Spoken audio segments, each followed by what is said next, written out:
Filipi pasal 4, hari Kamis, tanggal 28 Mei 2026.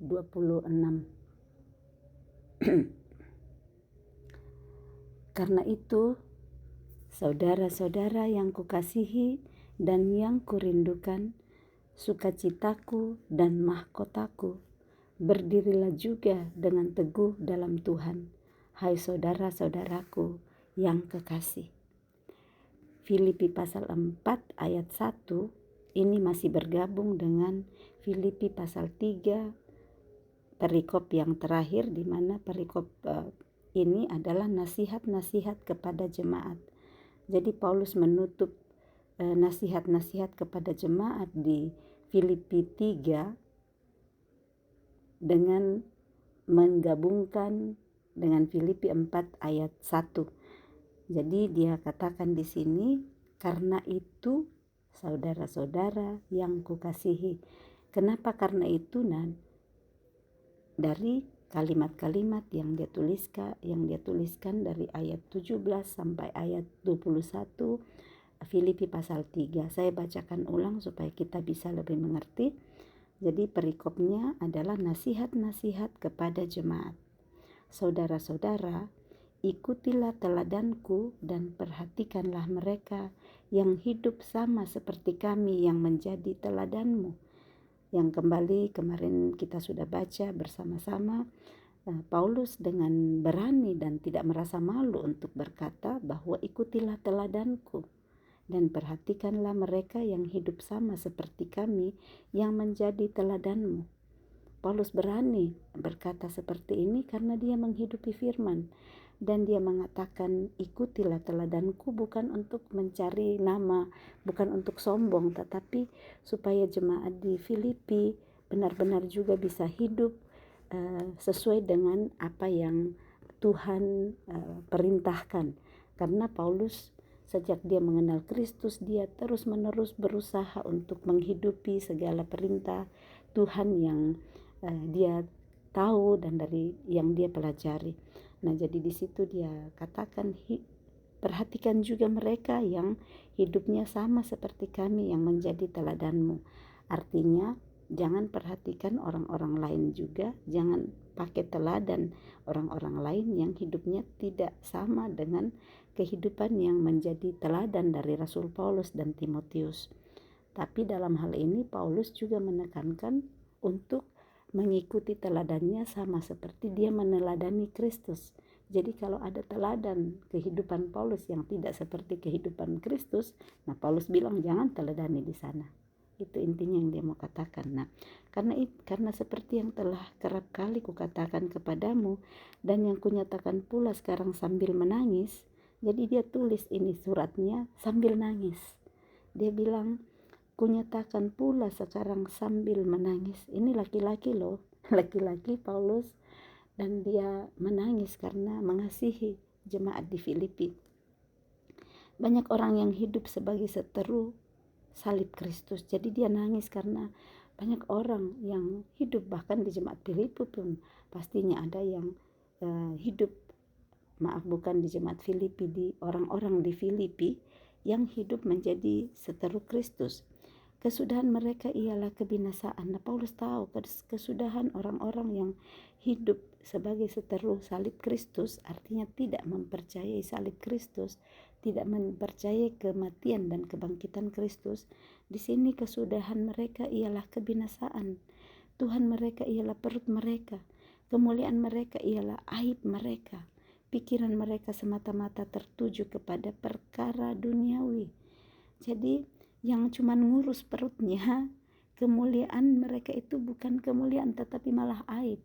Kalau mau mencari nama, mau mencari kemuliaan, cuman kerjanya cari duit, cari dipuji-puji, cari semua yang ada di bumi ini. Nah, Paulus katakan bahwa pikiran mereka semata-mata tertuju kepada perkara duniawi. Kenapa dikatakan begini? Karena pikiran kita, dari pikiran kita beraksi, dari pikiran kita melakukan perkataan, kita melakukan kegiatan, segala sesuatu dimulai dari pikiran kita, dan pikiran itu ada di dalam hati. Nah, jangan pikir nanti di hal lain kita bisa bagi di sini. Pikiran kita itu, hikmat itu ada di dalam hati, dan dari pikiran kita akan berespon. Misalnya kita berpikir, hari ini saya mau masak rendang. Nah, dari memulai berpikir itu kita akan berespon, mencatat apa aja nih yang saya butuh untuk masak rendang, bergerak ke pasar atau meminta ART untuk belanja ke pasar, dan sesudahnya bisa membuat rendang. Jadi untuk bisa ada rendang dimasak, dimulai dulu dengan dipikirkan. Nah, kalau pikiran kita hanya pikiran-pikiran duniawi, hanya sibuk cari uang, hanya sibuk untuk lebih daripada orang lain. Lihat tetangga punya 1 mobil, kita mau 2 mobil. Lihat tetangga punya 2 rumah, kita mau 3 rumah. Kita banding-bandingkan hidup dengan orang lain. Dan ini adalah pikiran-pikiran yang hanya tertuju kepada perkara dunia. Tetapi saat kita mulai mengubah pikiran kita, pikiran bisa diubah. Dan itu tergantung kepada kita. Bagaimana cara mengubah pikiran kita? Baca firman Tuhan, minta Roh Kudus memberi pengertian, renungkan supaya nantinya kita bisa praktekkan.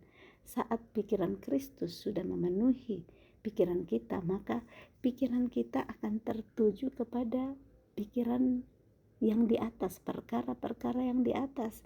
Kita nggak sibuk hanya cari perkara yang di bawah, mau dianggap orang, mau supaya tampil di depan orang, mau supaya kita yang paling dihargai, mau supaya kita yang terbesar di keluarga kita, mau supaya kita yang dipuji-puji di kampung kita, atau apa saja perkara duniawi. Perkara surga adalah kerendahan hati, adalah pengampunan, adalah kesabaran, adalah memberikan hidup kita kepada orang lain, adalah memperhatikan kepentingan orang lain dan tidak cuma mengutamakan kepentingan kita. Jadi mari kita tawan segala pikiran, perasaan dan kehendak kita, taklukkan kepada Kristus supaya pikiran kita nantinya semata-mata hanya tertuju kepada perkara surgawi. Dan saat pikiran kita tertuju kepada pikiran surgawi, hati kita akan dipenuhi damai sejahtera, dipenuhi sukacita, dipenuhi kebahagiaan. Nah, apa yang kita cari di bumi ini semua kan, manusia mencari bahagia, manusia mencari damai sejahtera, manusia mencari sukacita. Tetapi kalau pikirannya hanya tertuju kepada perkara duniawi, tidak akan pernah habis-habisnya kemauannya. Dapat 1 mau lagi 2, dapat sudah punya rumah mau rumah lebih besar, sudah punya mobil mau lagi ganti mobil, tidak pernah puas. Tetapi saat kita memikirkan perkara yang di surga, kita akan puas dengan hal terkecil apapun yang Tuhan berikan kepada kita di dalam kehidupan kita. So, bersyukurlah kepada Tuhan sebab Ia baik bahwasanya untuk selama-lamanya kasih setianya. Karena kewargaan kita adalah di dalam sorga, dan dari situ juga kita menantikan Tuhan Yesus Kristus sebagai juru selamat. Kalau kita tahu kewargaan kita di bumi ini hanya sementara, kita adalah warga kerajaan sorga yang untuk sementara diutus ke bumi menjadi duta surga, sama dengan duta besar ya yang dikirim ke satu negara. Mereka nggak akan tinggal netap di negara di mana dia dikirim. Satu hari nanti dia akan pulang ke negaranya, karena dia cuma punya masa jabatan mungkin 5 tahun, mungkin 10 tahun, atau bahkan 20 tahun kalau bisa, tetapi nantinya dia akan kembali ke negara yang mengutusnya. Seperti juga kita diutus dari surga, dari kerajaan surga untuk menjadi dutanya di bumi ini. Nah, pasti kita akan kembali ke kerajaan yang sudah mengutus kita, yaitu kerajaan surga. Jadi kalau kita sadar bahwa karena kewargaan kita adalah di dalam surga, saya adalah warga surga, hidupku di bumi hanya sementara, saya akan kembali ke surga yang mengutus saya untuk datang di bumi. Saya tidak akan mengurus semuanya untuk saya tinggal tetap di bumi.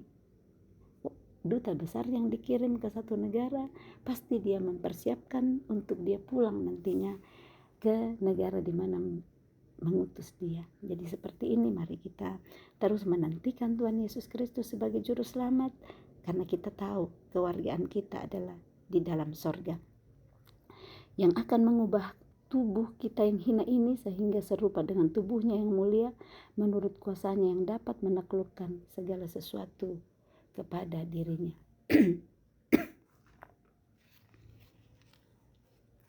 Nah, kenapa di sini sesudahnya masuk di Filipi pasal 4 ayat yang pertama.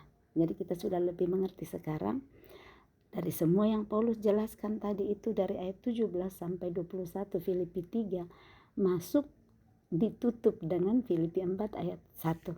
Karena itu, jadi dari semua yang dia jelaskan, mari ikuti teladannya. Kita tahu juga bahwa kesudahan orang yang hidup menjadi seturut Kristus adalah kebinasaan, dan karena kita adalah kewargaan kita adalah di dalam surga. Karena itu, saudara-saudara yang kukasihi dan yang kurindukan, sukacitaku dan mahkotaku, berdirilah juga dengan teguh dalam Tuhan, hai saudara-saudaraku yang kekasih. Maksudnya apa? Paulus melihat jemaat di Filipi yang dia kasihi, yang dia rindukan, itu sebagai sukacitanya dan mahkotanya.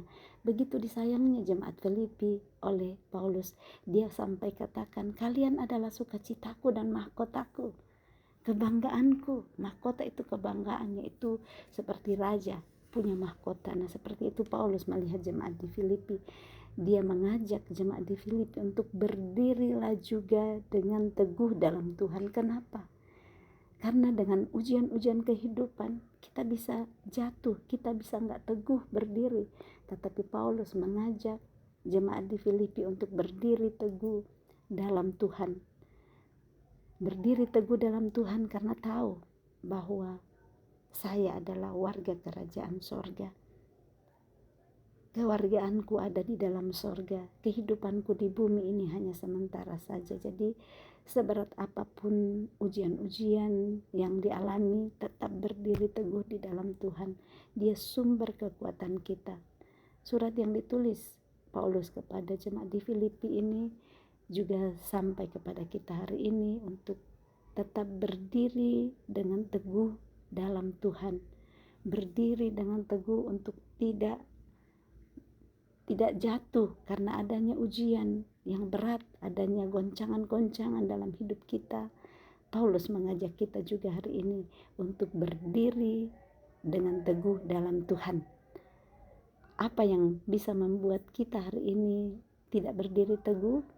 Serahkan kepada Tuhan. Tuhan berkata, marilah kepadaku, hai kamu yang letih lesu berbeban berat, aku akan memberikan kelegaan kepadamu. Supaya kita tetap teguh dalam Dia. Teguh di dalam Tuhan, yang kita pikir tidak mungkin, Tuhan saya sudah jatuh ini, saya sudah hancur, Tuhan tidak bisa lagi saya bangkit. Di dalam Tuhan selalu ada jalan saat kita benar-benar berbalik kepada Dia, bertobat, dan kita mau untuk diubahkan oleh Tuhan dari cara hidup kita yang lama. Kita masuk ke ayat yang kedua dengan perikop nasihat-nasihat terakhir. Eudia kunasihati dan Sintike kunasihati supaya sehati sepikir dalam Tuhan. Jadi ada dua nama ini. Paulus bilang, saya nasihati mereka. Nasihat Paulus adalah apa? Supaya sehati sepikir dalam Tuhan. Sehati sepikirnya bukan dalam, karena kita keluarga. Sehati sepikir karena kita satu jemaat.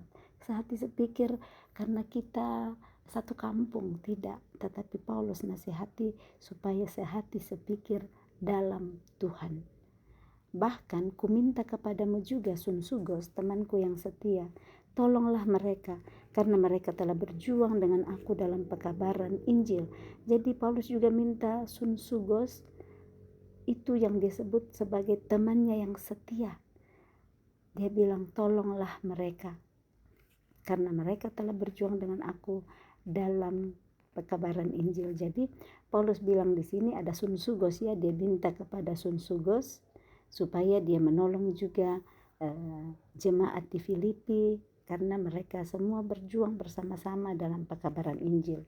Bersama-sama dengan Clemens dan kawan-kawanku sekerja yang lain yang nama-namanya tercantum dalam kitab kehidupan. Paulus sudah mengamini pasti ini rekan sekerjanya, Eudia, Sintike, Sunsugos, dan juga Clemens. Itu kawan-kawan sekerjanya di dalam Tuhan yang nama-namanya tercantum dalam kitab kehidupan. Maukah kita nama kita tercantum dalam kitab kehidupan? Mari ikuti teladan Paulus dan rekan-rekan kerjanya yang seperti teladan Kristus. Yang berikutnya, bersukacitalah senantiasa dalam Tuhan. Sekali lagi kukatakan, bersukacitalah. Paulus menulis kata ini, bersukacitalah senantiasa dalam Tuhan, pada saat dia sementara di penjara. Kalau kita dalam penjara, itu terkungkung ya, ada jeruji yang menutupi, nggak bebas seperti kalau kita tidak terpenjara. Tetapi malah Paulus mengajak orang-orang yang tidak terpenjara di jemaat Filipi untuk senantiasa bersukacita dalam Tuhan. Harusnya kan orang yang bebas yang datang memberikan semangat, bersukacita ya, ntar kamu akan keluar, kasih pengharapan kepada yang ada di dalam penjara. Tetapi Paulus malah dia yang mengutamakan kepentingan orang lain. Dia nggak utamakan kepentingan dirinya sendiri. Kenapa dia berani menulis di Filipi 2 kemarin dulu yang kita sudah baca, bahwa jangan mencari kepentingan sendiri, jangan mengutamakan diri sendiri, tetapi usahakanlah cari kepentingan orang lain dahulu. Tetap menganggap orang lain lebih utama daripada diri kita. Dan ini yang dia lihat, dia nggak utamakan dirinya. Harusnya kan aku yang diberikan semangat. Aku yang harus menunggu jemaat yang memberikan semangat karena saya yang di penjara. Tidak, Paulus tidak melihat seperti itu. Paulus di dalam penjara pun dia masih memberikan hidupnya untuk orang lain. Dia masih memikirkan kepentingan jemaat di Filipi. Nah, bagaimana dengan kita hari ini? Apakah kita juga mau untuk tetap bersukacita senantiasa dalam Tuhan dan mau berbagi itu kepada saudara-saudara di sekitar kita? Tapi bagaimana mau bersukacita dalam Tuhan kalau kita sendiri tidak bersukacita? Kalau kita sendiri terpuruk dengan keadaan kita. So hari ini yang sementara dalam ujian dan merasa tidak ada harapan, bangkit. Jangan terpuruk dengan keadaan. Di dalam Tuhan selalu ada harapan. Bersama Tuhan ada masa depan. Supaya yang dilihat hari ini kita bisa perkatakan seperti yang Paulus tulis di Korintus, bahwa apa yang kelihatan itu hanya sementara, tetapi yang kekal itu adalah yang tidak kelihatan. Jadi kalau lihat hari ini yang menakutkan, hal-hal yang tidak menggembirakan, katakan ya ini hanya sementara. Yang tidak kelihatan itu yang kekal. Bersukacitalah senantiasa dalam Tuhan. Sekali lagi kukatakan, bersukacitalah. Hendaklah kebaikan hatimu diketahui semua orang, Tuhan sudah dekat. Jadi ada kata ajakan di sini. Hendaklah kebaikan hatimu diketahui semua orang. Baik hatilah kepada semua orang. Jangan pilih-pilih. Jangan bilang, oh sama dia saya akan baik, tetapi sama yang lain saya tidak akan perhatikan. Jangan pilih. Kadang itu terlalu kita memilih-milih orang lain. Ada mungkin 2 orang berdiri di situ, cuman 1 yang kita tawarin air minum. Tawarinlah. Jangan pilih karena yang satu lebih rendah jabatannya, kita nggak menghargai, padahal mereka lagi 2 orang di situ. Jadi hendaklah kebaikan hatimu diketahui semua orang, Tuhan sudah dekat. Janganlah hendaknya kamu khawatir tentang apapun juga, tetapi nyatakanlah dalam segala hal keinginanmu kepada Allah dalam doa dan permohonan dengan ucapan syukur.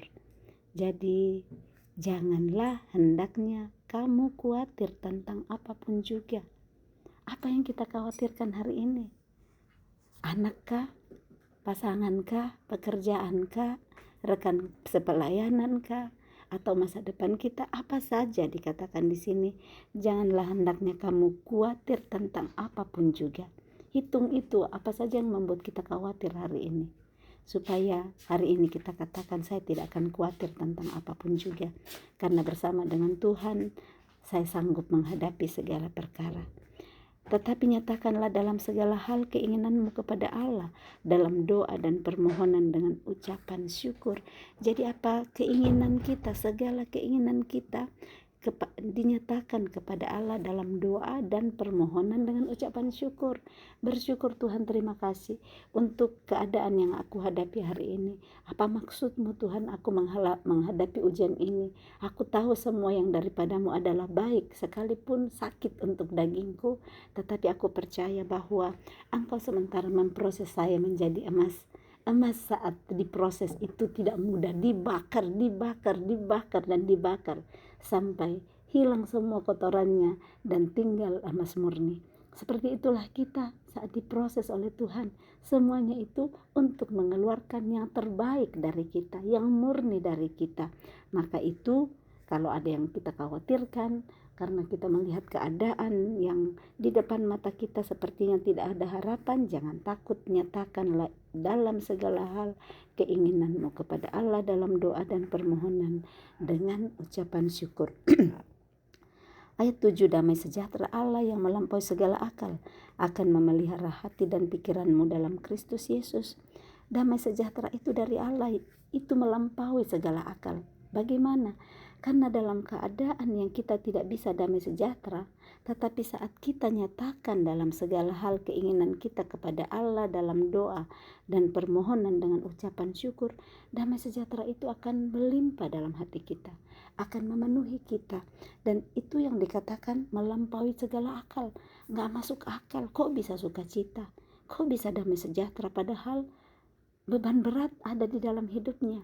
Tetapi karena mempercayakan hidup kepada Tuhan, sehingga damai sejahteranya itu akan memenuhi dan melimpah dalam hidup orang yang percaya kepadanya. Itu akan memelihara hati dan pikiranmu dalam Kristus Yesus. Pikiran kita dipelihara, hati kita dipelihara saat kita berserah kepadanya di dalam Kristus Yesus. Ayat 8, jadi akhirnya saudara-saudara, semua yang benar, semua yang mulia, semua yang adil, semua yang suci, semua yang manis, semua yang sedap didengar, semua yang disebut kebajikan dan patut dipuji, pikirkanlah semuanya itu. Jadi apa yang perlu kita pikirkan? Inilah yang perlu kita pikirkan untuk mempunyai pikiran seperti Kristus. Kita pikirkan semua yang benar, semua yang mulia, semua yang adil, semua yang suci, semua yang manis, semua yang sedap didengar, semua yang disebut kebajikan dan patut dipuji. Itulah yang perlu kita pikirkan. Jangan cuma pikirkan yang tidak patut dipuji, yang pikirkan yang tidak mulia, yang tidak suci, yang tidak adil. Itu akan membuat kita semakin berpikiran tidak bersyukur kepada Tuhan. Ayat 9, dan apa yang telah kamu pelajari, dan apa yang telah kamu terima, dan apa yang telah kamu dengar, dan apa yang telah kamu lihat padaku, lakukanlah itu. Maka Allah sumber damai sejahtera akan menyertai kamu. Jadi setelah kita mempelajari segala kebenaran-kebenarannya, apa yang telah diterima, dan apa yang telah kita dengar, yang telah dilihat kepada Paulus, dia katakan lakukanlah itu. Jadi inti dari semua adalah melakukan, menjadi pelaku firman. Karena apa gunanya kita tahu semua firman, kita baca firman tiap hari, kita sudah berulang-ulang habiskan baca Alkitab, tetapi kita nggak lakukan. Nah, untuk bisa dilakukan kita butuh mengerti dulu. Nah, untuk bisa mengerti hanya Roh Kudus yang bisa memberikan pengertian saat kita baca firman, supaya nantinya Roh Kudus juga yang tolong kita untuk melakukan dan mempraktekkan firman itu. Kalau sudah sering baca Alkitab habis tetapi nggak bisa ngampunin, apakah itu menjadi pelaku firman? Tidak, karena pengampunan itu Tuhan Yesus sudah teladankan kepada kita, dan kita harus meneladaninya kalau kita mau disebut murid-murid Kristus, menjadi pelaku-pelaku firman. Jadi dia katakan kalau kamu melakukan apa yang telah kamu pelajari, apa yang telah kamu terima, dan apa yang telah kamu lihat, maka saat itulah damai, maka Allah sumber damai sejahtera akan menyertai kamu. Jadi untuk kita Allah sumber damai sejahtera menyertai kita, ya semua yang menjadi kebenaran-kebenarannya itu perlu kita lakukan. Kenapa kita enggak damai sejahtera? Karena kita tidak lakukan firman. Jadi inti daripada supaya Allah sumber damai sejahtera menyertai kita, ya lakukanlah firman. Hiduplah di dalam kebenaran firman. Perikop berikut terima kasih atas pemberian jemaat. Aku sangat bersuka cita dalam Tuhan bahwa akhirnya pikiran dan perasaanmu bertumbuh kembali untuk aku. Jadi dia bersyukur. Ini Paulus mengatakan sukacitaku, mahkotaku adalah kamu. Jadi dia berkata, aku sangat bersuka cita dalam Tuhan bahwa akhirnya pikiranmu dan perasaanmu bertumbuh kembali untuk aku. Memang selalu ada perhatianmu, tetapi tidak ada kesempatan bagimu. Kukatakan ini bukanlah karena kekurangan, sebab aku telah belajar mencukupkan diri dalam segala keadaan. Aku tahu apa itu kekurangan dan aku tahu apa itu kelimpahan. Dalam segala hal dan dalam segala perkara, tidak ada sesuatu yang merupakan rahasia bagiku, baik dalam hal kenyang maupun dalam hal kelaparan, baik dalam hal kelimpahan maupun dalam hal kekurangan. Paulus sudah ngalamin semua. Dia sudah lewatin bagaimana namanya kenyang, bagaimana namanya lapar, bagaimana namanya kelimpahan, bagaimana namanya kekurangan. Dia udah alami semua. Nah, kalau yang gak pernah ngalami namanya kekurangan, ya mungkin Tuhan izinkan kita kekurangan. Mungkin selama ini berlimpah-limpah, tiba-tiba ada situasi perusahaannya tutup, macet atau gimana, supaya kita bisa rasakan juga namanya kekurangan, supaya nantinya kita punya empati kepada sesama kita yang berkekurangan. Kalau kita gak pernah rasakan itu, kita akan pikir wajar-wajar aja, selalu ada. Atau kita gak pernah mengalami sakit, kita nggak akan empati kepada orang-orang yang sakit atau yang mengalami masalah dalam rumah tangga. Kalau kita nggak ngalamin, kita akan enak-enak aja ya, yang penting aku enak, aku diriku sendiri bagus. Tetapi orang lain yang sementara menderita karena masalah rumah tangga, kita nggak perhatikan. Tetapi saat kita sudah pernah mengalami, kita akan merasakan juga bagaimana penderitaan orang lain. Kenapa ayat 13 di sini Paulus tulis, segala perkara dapat kutanggung di dalam Dia yang memberi kekuatan kepadaku, karena dia sudah lewati segala perkara. Dia sudah lewati berbagai macam hal, dan dia tahu bahwa baik itu dalam senang, dalam suka, dalam kenyang, dalam lapar, dalam kelimpahan, dalam kekurangan, semuanya dia bisa hadapi. Jadi dia nggak jadi sombong saat berkelimpahan, dan dia nggak jadi bilang, Tuhan kok tinggalin aku saat dia kekurangan. Dia perkatakan bahwa segala perkara dapat kutanggung di dalam Dia yang memberi kekuatan kepadaku. Ayat 14, namun baik juga perbuatanmu, bahwa kamu telah mengambil bagian dalam kesusahanku. Kamu sendiri tahu juga, hai orang-orang Filipi, pada waktu aku baru mulai mengabarkan Injil, ketika aku berangkat dari Makedonia, tidak ada satu jemaat pun yang mengadakan perhitungan hutang dan piutang dengan aku, selain daripada kamu, karena di Tesalonika pun kamu telah 2 kali mengirimkan bantuan kepadaku. Jadi Paulus ini mengatakan bahwa waktu dia mulai pertama kali mengabarkan Injil, aku baru mulai mengabarkan Injil, dia berangkat dari Makedonia, tidak ada satu jemaat pun yang mengadakan perhitungan hutang piutang kepada dia, yang bilang, kamu selama melayani kamu tinggal di rumahku loh, tak kasih makan kamu 3 kali sehari. Enggak ada orang, karena dia ngurus dirinya sendiri. Nah, kadang kan orang perhitungkan, saya dulu yang saya terima dia di rumah saya, dia tinggal di rumah saya dulu, atau cari-cari apa yang dia sudah lakukan dalam hidup seseorang. Nah, Paulus bilang tidak ada yang mengadakan perhitungan dengan aku. Nah, dia juga tahu bahwa siapa yang pernah mengasihi dia, yang pernah memberikan bantuan. Nah, ini Paulus ingat bahwa di Tesalonika jemaat Filipi telah 1-2 kali mengirimkan bantuan kepadanya. Mari kita mengingat orang-orang yang pernah berbuat baik dalam hidup kita. Jangan lupakan kebaikan orang. Lupakanlah kejahatan orang, tetapi ingat semua kebaikan orang kepada kita. Sekecil apapun itu, ingatlah kebaikan-kebaikan orang kepada kita. Tetapi yang kuutamakan bukanlah pemberian itu, melainkan buahnya yang makin memperbesar keuntunganmu. Jadi Paulus bilang yang kuutamakan bukan yang 1-2 kali kamu mengirimkan bantuan kepadaku, tetapi yang kuutamakan adalah buahnya, hasil dari pemberian jemaat Filipi yang dipakai membantu Paulus. Dan nantinya ada buah dari pelayanan Paulus. Ini yang Paulus utamakan, karena buah itu adalah buah untuk mereka yang menabur untuk Paulus. Jadi saat kita menabur, Itu jangan kita merasa rugi saya tabur ini. Saat kita percaya pelayanan seseorang adalah pelayanan yang baik, yang bisa memberkati banyak orang lain, taburlah di sana. Dan buah yang dari pelayanan itu dikatakan di sini yang makin memperbesar keuntunganmu. Jadi yang untung adalah saudara yang menabur. Kalau kita tahu kemana kita mau menabur, kita nggak pikir-pikir lagi taburan yang sudah kita kirim. Saya tiap bulan kasih taburan ke sini. Ya, kalau kita tahu bahwa tempat di mana kita nabur itu akan tumbuh dengan subur dan akan berbuah banyak, taburlah dengan sukacita. Keuntungannya yang besar adalah upah buah dari benih yang kita beri itu, kitalah yang semakin diperbesar keuntungannya. Jadi berhati-hati juga dalam menabur di tempat yang benar, jangan menabur di tempat yang salah. Kalau nabur di tempat yang nantinya tidak pernah ada buah, di sana rugi kan. Tetapi kalau kita tahu pelayanan di mana kita support, kita tabur benih kita di sana, buahnya itu adalah keuntungan kita. Untuk keuntungan kita, jangan bilang saya sudah tabur, dia sudah untung banyak sekali, saya tabur benih di situ. Tidak. Benih yang kita tabur itu, buah yang dihasilkan memperbesar keuntungan kita. Mungkin gak langsung dikasih, tetapi Tuhan yang berkati hidup kita dengan keuntungan yang besar saat kita menabur benih kita di tempat yang benar. Ayat 18, kini aku telah menerima semua yang perlu daripadamu, malahan lebih daripada itu.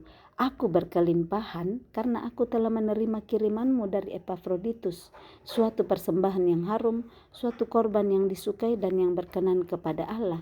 Jadi Paulus nyatakan di sini bahwa dia menerima kiriman jemaat Filipi dari Epafroditus, dan dia katakan aku berkelimpahan.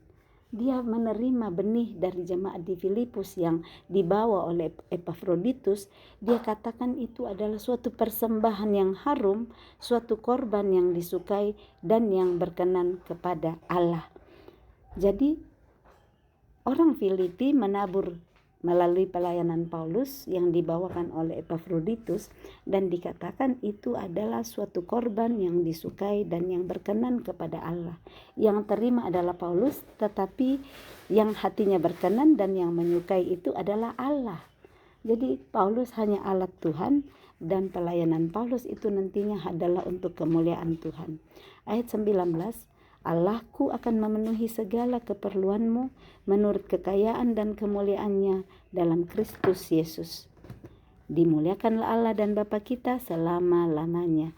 Jadi melalui benih yang ditaburkan, Paulus berkelimpahan, Tuhan bersukacita, Tuhan menyukai dan berkenan kepada persembahan yang berbau harum itu, yang menjadi suatu korban yang disukai dan yang berkenan kepada Allah.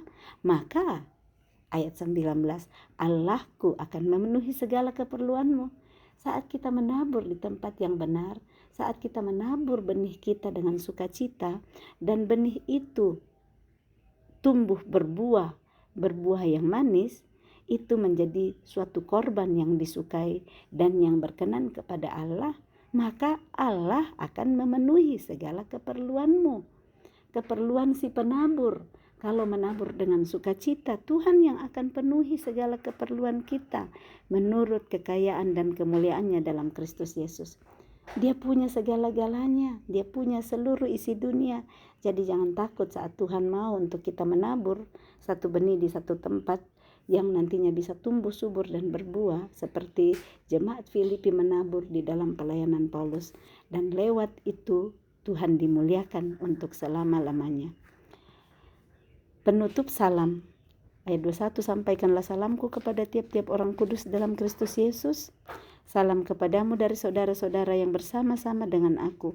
Salam kepadamu dari segala orang kudus, khususnya dari mereka yang di istana Kaisar.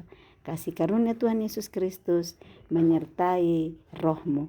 Jadi Paulus menutup surat kepada jemaat di Filipi dengan minta disampaikan salam kepada tiap-tiap orang kudus dalam Kristus. Salam kepada salam juga dari saudara-saudara yang bersama-sama dengan dia. Jadi bukan cuma dia yang menyampaikan salam, tetapi dia juga sampaikan salam dari saudara-saudara seiman yang bersama-sama dengan dia di dalam penjara. Dan dia berkatakan juga salam kepadamu dari segala orang kudus. Jadi dia sampaikan juga salam dari orang-orang lain. Paulus sangat tidak egois. Dia juga dipakai sebagai alat melalui suratnya itu untuk menyampaikan salam dari orang-orang kudus. Dikatakan di sini khususnya dari mereka yang di istana Kaisar. Mungkin orang dari istana Kaisar sering datang konsultasi sama Paulus di dalam penjara, dan dia sampaikan salam kepada jemaat di Filipi. Dan dia tutup dengan kasih karunia Tuhan Yesus Kristus menyertai rohmu. Kiranya kasih karunia Tuhan Yesus Kristus menyertai roh kita sepanjang hari ini dan sepanjang hari-hari hidup kita ke depan, supaya Roh Kudus terus menuntun kita melalui kasih karunia Tuhan Yesus untuk hidup seperti apa yang Tuhan perintahkan, untuk menghidupi firman Tuhan setiap hari, supaya terang Kristus terpancar melalui kehidupan kita, dan kerinduan Tuhan yang berkata kamu adalah terang dunia, kamu adalah garam dunia, bisa kita hidupi di sepanjang kehidupan yang Tuhan masih percayakan kepada kita. Salam kasih, Tuhan Yesus memberkati. Shalom.